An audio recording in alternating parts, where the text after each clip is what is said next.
अस्सलाम वालेकुम नाज़रीन, मेहरान टीवी न्यूज़ में आपके भलीकार मां फरा शाह। सब खां पहिरियां हिकु नज़र हेडलाइन ते।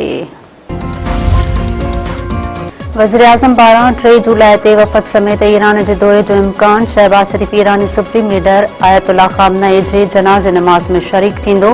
ज़रियनि मूजिब नायब वज़ीर-ए-आज़म इसहाक़ डार ऐं घरू वज़ीर मोहसिन नक़वी बि वफ़द में शामिल। वज़ीर-ए-आज़म शहबाज शरीफ चयो आहे त उभर वारे पाड़ेसरी ज़िलत वारी शिकस्त खां पोइ प्रॉक्सीज़ जो इस्तेमालु शुरू करे छॾियो आहे। पाक फ़ौज खतरनि जो मुक़ाबिलो ॾियण जी सलाहियत रखे थी। पाकिस्तान कश्मीर ऐं फ़लस्तीन जी हिमायत जारी रखंदो। कराची में पाकिस्तान न्यूल अकेडमी में पासिंग आउट परेड खे ख़िताब कंदे वज़ीर-ए-आज़म चयो आहे त दुनिया में हिन वक़्तु वॾियूं तब्दीलियूं अची रहियूं आहिनि जेके असांजी ज़िंदगियुनि खे मुतासिर करे सघनि थियूं। पाकिस्तान जी कोशिशुनि सां इस्लामाबाद मफ़ाहमती याददाश्त ते सहियूं थियूं। इस्लामाबाद मफ़ाहमती याददाश्त ते सहियूं पाकिस्तान लाइ एज़ाज़ आहे।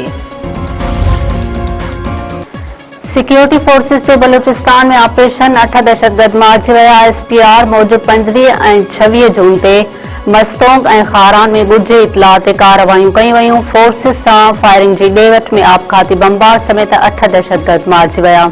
ISPR जो वधीक चवणु आहे त मारिजी वियल दहशतगर्दनि जे कब्ज़े मां जदीद हथियार ऐं बारूदी मवाद हथ कयो वियो आहे।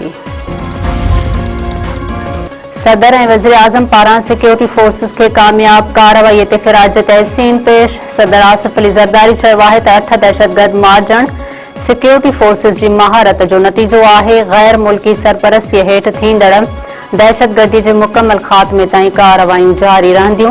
वज़ीर-ए-आज़म शहबाज शरीफ चयो आहे त सिक्योरिटी फोर्सिस 8 दहशतगर्द मारे दहशतगर्दनि जे अज़म खे नाकाम बणाए छॾियो।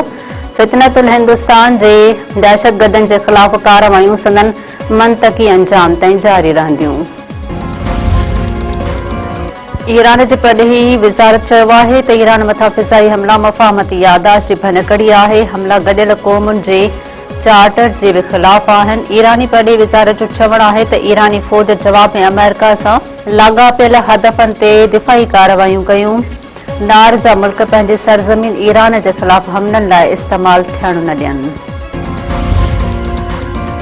अमरीकी सदर ट्रंप चयो आहे त ईरान मुआदे जी अहम कहाणी भनकड़ी कई आहे। ईरान सामूंडी जहाज़नि ते 4 ड्रोन सां हमला कया। हिकु ड्रोन वॾे जहाज़ जे मथे हिसे सां टकराइजी वियो। ईरान जा 3 ड्रोन अमेरिका किराए छॾिया। मीडिया सां ॻाल्हाईंदे ट्रंप चयो आहे त ईरान मथां सख़्त हमला करण जी सलाहियत रखूं था। ईरान वटि कुझु दिफ़ाई सलाहियत अञा बाक़ी आहे।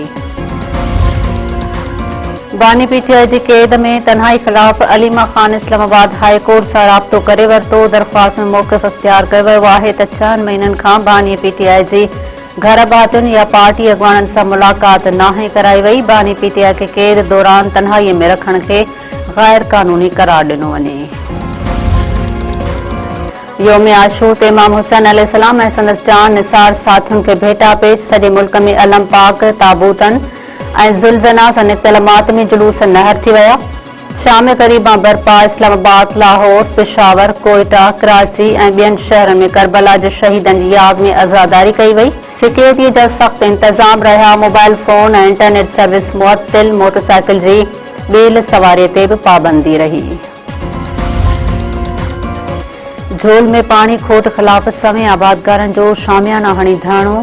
शाहूबाग ऐं पुछड़ीअ जे शाख़ुनि जा आबादगार सरापा एहतजाज। आबपाशी ऑफिस आॾो धरणो हणी सांगड़ हैदराबाद रोड ब्लॉक। पाणी खोट ख़िलाफ़ नारा। आबादगार अॻवाननि चयो आहे त शाहूबाग मां निकिरंदड़ शाख़ुनि में वारी उॾामी रही आहे। फ़सुल तबाह पिया थियनि। आला इख़्तियारियूं नोटिस वठण मुतालबो पूरा थियण ते एहतजाज जारी रखियो वेंदो।